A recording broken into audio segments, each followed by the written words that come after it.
ಯಳಂದೂರಿನಲ್ಲಿ ಪತ್ರಕರ್ತನ ಕಾರಿಗೆ ಬೆಂಕಿ, ದುಷ್ಕರ್ಮಿಗಳ ಕೃತ್ಯ ಶಂಕೆ. ಯಳಂದೂರು ಪಟ್ಟಣದ ಬಿಎಸ್ಎನ್ಎಲ್ ಕಚೇರಿ ಸಮೀಪ ಹಾಪ್ಸ್ಕಾಮ್ಸ್ ತರಕಾರಿ ಅಂಗಡಿ ಹಿಂಭಾಗದಲ್ಲಿ ಖಾಲಿ ಸ್ಥಳದಲ್ಲಿ ನಿಲ್ಲಿಸಿದ ಪತ್ರಕರ್ತನ ಕಾರಿಗೆ ದುಷ್ಕರ್ಮಿಗಳು ಬೆಂಕಿ ಹಚ್ಚಿರುವ ಸಂಭವವಿದೆ.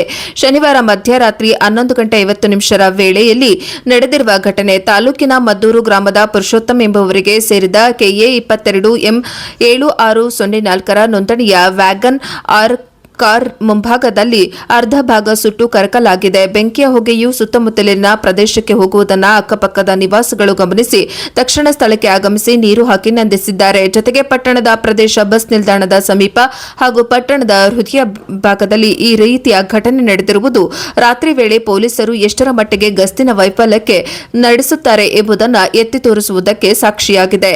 ಈ ಘಟನೆ ಹಿನ್ನೆಲೆಯಲ್ಲಿ ಪತ್ರಕರ್ತರ ಹಾಗೂ ಸಾರ್ವಜನಿಕರಲ್ಲಿ ಆತಂಕ ಮೂಡಿಸಿದೆ ಎಂದು ಪತ್ರಕರ್ತ ಹಾಗೂ ಕಾರಿನ ಮಾಲೀಕರಾದ ಮದ್ದೂರು ಪುರುಷೋತ್ತಮ್ ತಿಳಿಸಿದ್ದಾರೆ.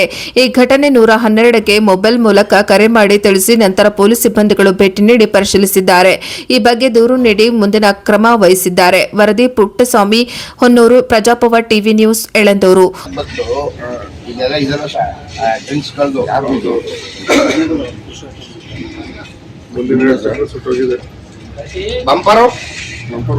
ಇಲ್ಲೂ ಇಲ್ಲ ಒಳಗೆ ಯಾರು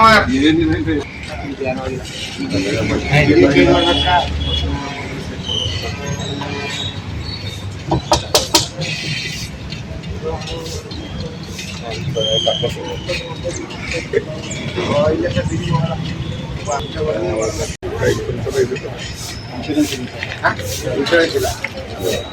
ನಾವು ಅದು ತಿಂಗಳು ನಾವು ತೆಗೆದಿರಲಿಲ್ಲ ಗಾಡಿ ಡೇಟ್ ಆಗೋದಿಲ್ಲ.